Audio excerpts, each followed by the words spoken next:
我好像忽然明白了，见面的意义就是他站在我面前，即使什么都不说，什么都没做，但话会从眼睛里跑出来，喜欢全都藏在笑里。见一面是一个多么好听的词啊！见面会心软，会看到泪光，会得到拥抱，会感受到温度。见面的意义是为了宣泄不见面时挤压在内心里浓浓的爱意。不见面的时候，除了好好生活，就是期待着与你见面。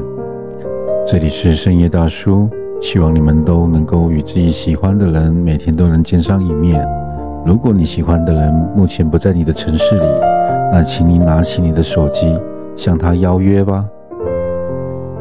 深夜大叔在这边再向各位说一声晚安。